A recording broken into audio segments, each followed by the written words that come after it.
tous, merci à vous de nous rejoindre sur Monaco Info. Quels sont les titres qui seront développés dans cette édition? Les voici dans votre sommaire.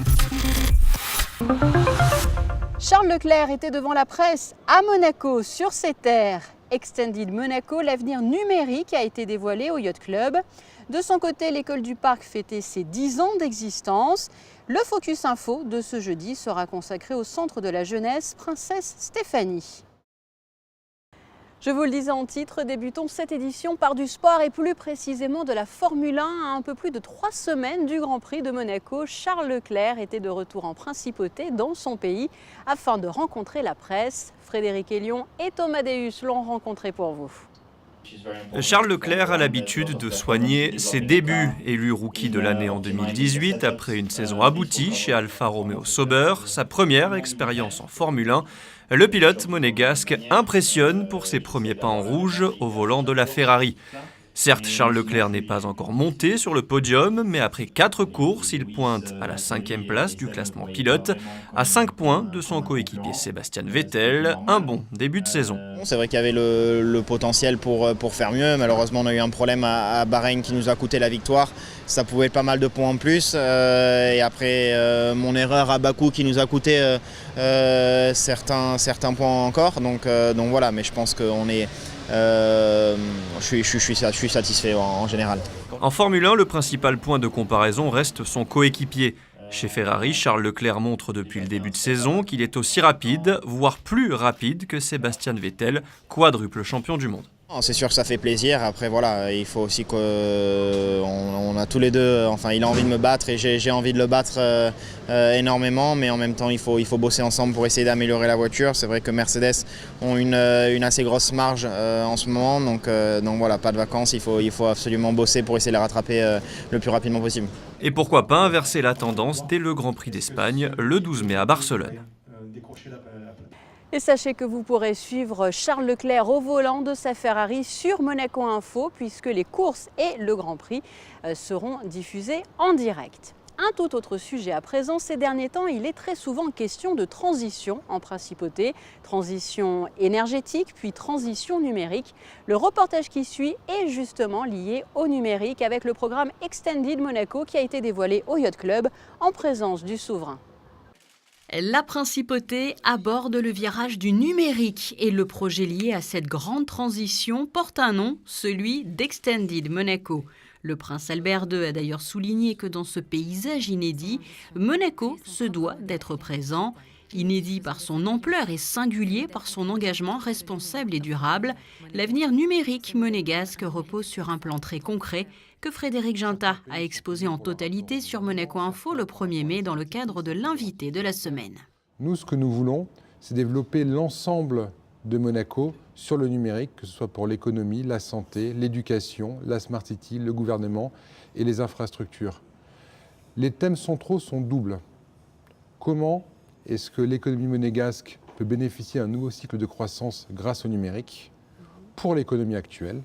Donc là, c'est grâce à toutes les infrastructures que nous allons créer, la 5G, le cloud, la fibre optique, tout ce que nous allons apporter aux entreprises, la dématérialisation des signatures, des données, des échanges, du stockage et leurs preuves juridiques, la formation de la population et en même temps tout ce que va être en plus cette nouvelle économie liée au numérique. L'ICO que nous avons présenté, faite avec Luc Jacquet, nos pôles d'excellence, nous voulons être des leaders en immobilier tech, ce qu'on appelle le real estate tech et le clean tech. L'autre aspect central d'Extended Monaco, c'est de pérenniser notre qualité de vie unique au monde. 2 termes étaient donc à l'honneur, celui du numérique, mais aussi celui de l'humain, car tout est entrepris pour que toutes les générations fassent partie de l'équipe monégasque du numérique. Le numérique qui permet aujourd'hui un développement dans des domaines bien divers. Ce dont on parle aujourd'hui, c'est des modes de production, c'est-à-dire qu'aujourd'hui, avec ce mécanisme mu par la blockchain, on va pouvoir lever des investissements de manière beaucoup plus pragmatique, beaucoup plus dynamique, beaucoup plus sécure aussi. Qu'est-ce qui se cache derrière ces lettres ICO que vous avez citées sur scène? Cette fameuse question piège, Initiative Coin Offering, c'est un mot barbare pour désigner ces levées de fonds d'une nouvelle forme dont finalement vous allez écrire le modus operandi, mais qui peut être à la fois sur des éléments économiques, mais aussi sur des éléments politiques, mais également sur des éléments de conservation et de développement durable. Donc c'est vraiment une façon de retravailler, de revisiter le lien entre un porteur de projet et un investisseur. Des exemples concrets de liens qui unissent ces grands témoins au numérique ont donc été dévoilés tout au long de la présentation. Avant Luc Jacquet et le cinéma, Thomas Battaglione de la SMEG et Cédric Bisquet de Shibuya Productions. N'hésitez pas d'ailleurs à vous rendre sur la page Facebook du gouvernement monégasque pour découvrir des vidéos liées à Extended Monaco. L'école du Parc vient de célébrer ses 10 ans d'existence. Les petits écoliers et le corps enseignant ont célébré cet anniversaire de la plus belle des manières. Christine Datomel était sur place pour vous. Un déjeuner chic, un déjeuner qui portait bien son nom. Pour fêter les 10 ans de l'école du Parc, la direction a vu les choses en grand et a mis les petits plats dans les grands. On a essayé de leur offrir un repas gastronomique qui a été concocté par le chef Joël Garot et moi-même. On n'est pas allé dans la simplicité, on aurait pu être beaucoup plus simpliste pour plaire à tous les enfants. Et là, on leur a proposé carrément un repas gastronomique, donc ils vont découvrir les saveurs. Et voilà quoi, donc c'est offert pour les enfants de grande section de maternelle. Mais en ce jour de fête, les enfants ont eu le droit à un service 4 étoiles et les cuisines de la cantine ont pris des allures de palace. Derrière les fourneaux, le chef, Joël Garot, qui a élaboré un menu culinaire plein de douceur. J'ai concocté en entrée, j'ai appelé ça un masque de légumes qui part sur une cuisine un petit peu traditionnelle, mais revisitée avec des émoticônes de smiley. Et vous pouvez voir que toutes les assiettes sont complètement soi-disant similaires, mais il y en a qui ont un beau sourire, il y en a un qui est un peu déçu, l'autre un peu surpris. Et donc c'est un petit peu ce que j'ai voulu donner à ces enfants. Et après, en deuxième, j'ai un poisson que j'ai fait carré, pour dire voilà, le poisson il est carré, mais plutôt que de partir sur un poisson carré pané, j'ai fait un poisson frais, masqué avec une petite duxelle de champignons, et comme ça, on ne va pas voir le poisson, et l'enfant ne sera moins surpris. Avec ça, un petit coulis de tomates frais, une purée de patates douces, légèrement citronnée, pour amener un petit peu ce côté un petit peu charnel, je dirais, du citron avec la patate douce. Champagne, petit four et plats gastronomiques, les petits habillés pour l'occasion, comme des grands, ont apprécié le déjeuner. J'aime bien le bonhomme, j'aime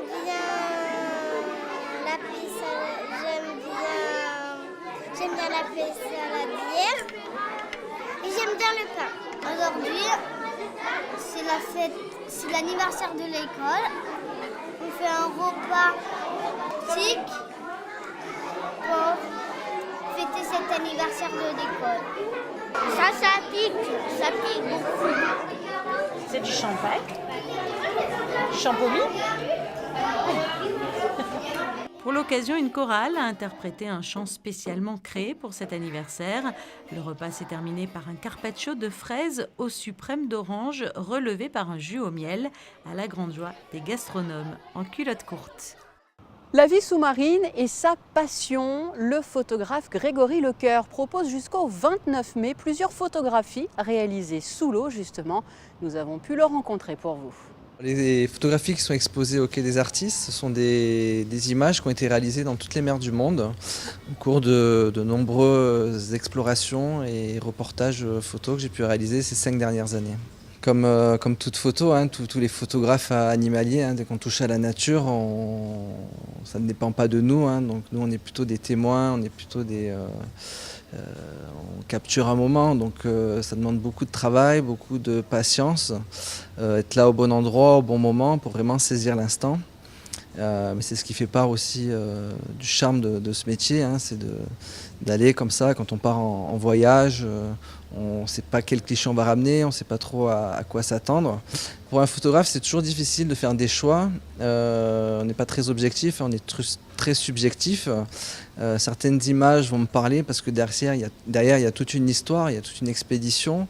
Et des images un petit peu plus, je ne vais pas dire banales, mais réalisées dans des conditions peut-être un peu plus faciles vont peut-être plus parler à d'autres gens parce que c'est des espèces beaucoup plus emblématiques.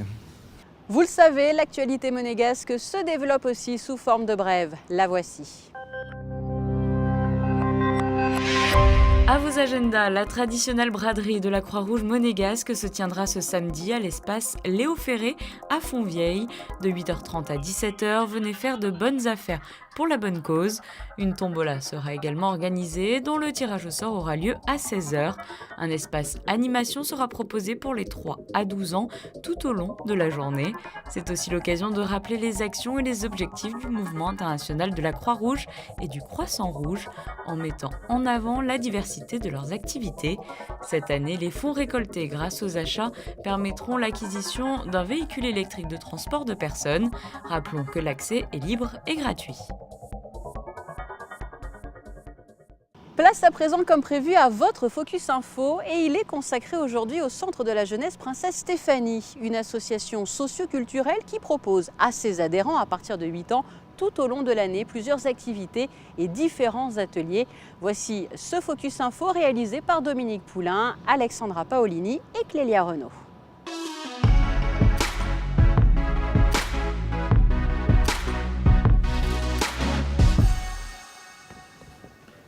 Fais une équipe. Comment c'est?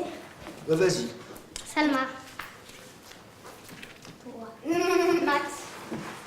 Bruno est l'un des 4 animateurs permanents du Centre de la Jeunesse Princesse Stéphanie. Il met en place le jeu de la fête foraine et explique aux jeunes comment jouer et comment marquer le plus de points possible. Sur les jeux, on aime bien essayer de faire tout un tas de choses, et y compris des jeux les plus simples. Il n'y a rien de plus simple que de jouer, enfin à nos yeux en tout cas, par rapport au sens qu'on va apporter, il n'y a rien de plus simple de jouer avec des anneaux, avec un ballon, des jeux simples. On aime bien ce principe-là. Pour pas que tes enfants se lassent de la difficulté. À la fois ça, et puis pour leur montrer aussi qu'on peut s'amuser avec aussi des choses simples, il n'y a pas forcément besoin de haute technologie, de tout un tas de choses. Situé à Fontvieille dans des locaux de 1000 m², le Centre de la Jeunesse Princesse Stéphanie accueille les enfants et les adolescents de la principauté de 8 à 17 ans et même 21 ans, toute l'année, le mercredi et pendant les vacances scolaires, ainsi que tous les jours de la semaine après les cours. Ce qu'il faut, c'est leur proposer des activités, un contenu concret et qui correspond au mieux à leurs attentes. Donc pour nous, c'est à la fois sous forme d'ateliers hebdomadaires pendant la période scolaire, où ils peuvent faire des activités plus ou moins sportives, comme l'acrobatie, la danse, aussi de la musique avec les percussions, il y a le chant, le théâtre, enfin il y a une multitude d'ateliers hebdomadaires qui sont proposés.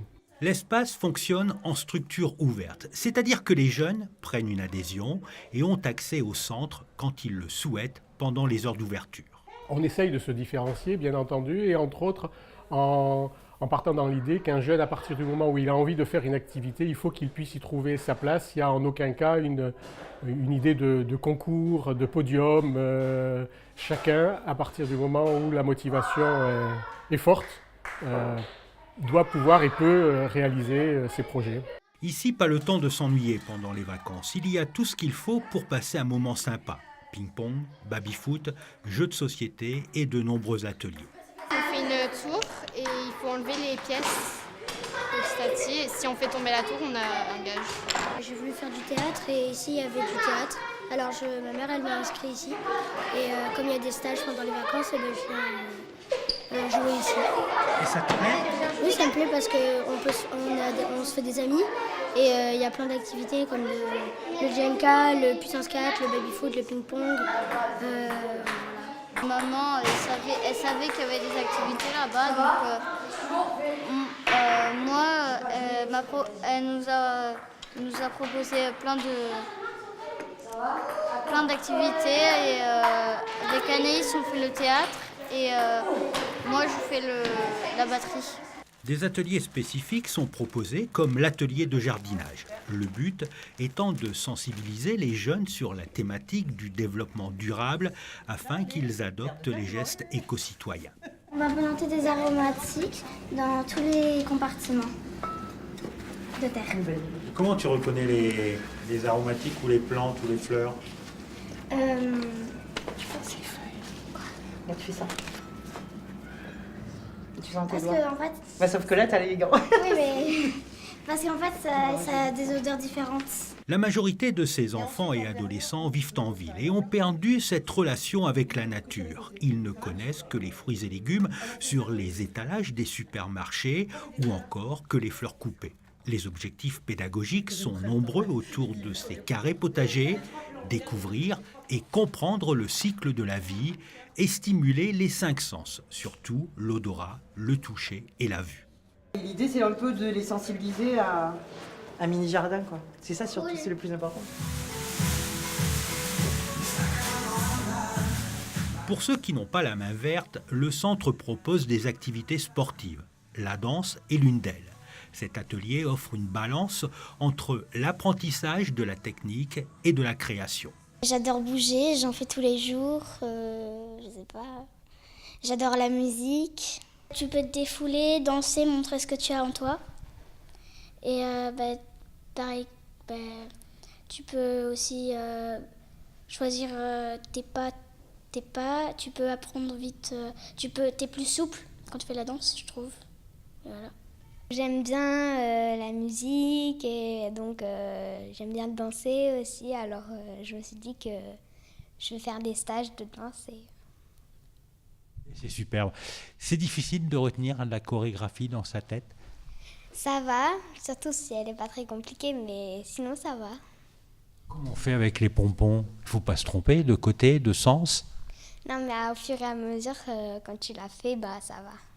Les séances sont énergiques, afin de permettre aux enfants de se dépenser, de se former aux différentes techniques sur des musiques entraînantes, tout en apprenant les bases de la création artistique. Les enfants ici aiment tous vraiment se montrer et on essaiera toujours après chaque stage ou chaque été ou chaque moment pour finir avec un petit spectacle. Et le spectacle se donnera dès qu'on enregistre mieux pourquoi on le fait. Je pense vraiment chacun a besoin de se montrer, mais c'est vrai les compétitions n'est pas nécessaire. Les activités manuelles sont un grand classique ici. Les objectifs de cet atelier, appelé le grand chantier, tournent autour de la curiosité, de la créativité ou encore de l'imaginaire. Après les consignes de sécurité énoncées par l'animateur, la mission confiée aux enfants est de construire une cabane. D'autres fabriquent un flipper en bois et un baby-foot, lui aussi en bois. Pour me divertir, jouer avec mes amis. Ça m'occupe pendant les vacances et j'adore l'ambiance, les animateurs ils sont super gentils, les activités aussi, j'adore tout ici. Je joue et je rencontre mes amis et je m'ennuie chez moi donc je viens ici. L'important aussi c'est les gros yeux. Si on a des gros yeux, c'est... Nicolas est clown de théâtre. Cet atelier est une activité d'expression où chaque jeune apprend à développer sa présence, son écoute de soi et des autres, sa concentration et sa réactivité. Le but du jeu, c'est de la concentration et c'est d'être au plus près de ce qu'envoie l'autre, en fait.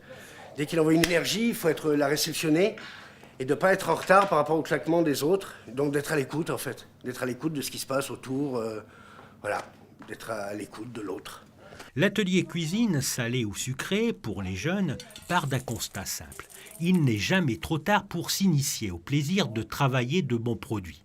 2 fois par an, à l'approche des fêtes de Pâques et de Noël, cet atelier devient l'atelier chocolat. Ils apprennent à travailler le chocolat fondu, avant de confectionner de délicieux mendiants et leur bouquet de chocolat. Le centre de la jeunesse Princesse Stéphanie permet à la fois d'apporter une réponse aux besoins d'accueil manifestés par les familles et d'offrir aux jeunes un nouvel espace de vie, un lieu éducatif aussi nécessaire à leur épanouissement. Voilà donc ce que l'on pouvait retenir de l'actualité. Passons à présent à vos prévisions météo. Poursuite d'un temps maussade ce vendredi avec des averses au programme. Le ciel sera plus clément pour samedi, mais de nouveau incertain dimanche. Le début de semaine prochaine se fera sous un ciel voilé. Les températures ne dépasseront pas les 16 degrés. Et c'est ainsi que se referme cette édition. Merci pour votre fidélité. Je vous laisse à présent avec la suite de votre programme sur Monaco Info. À très bientôt.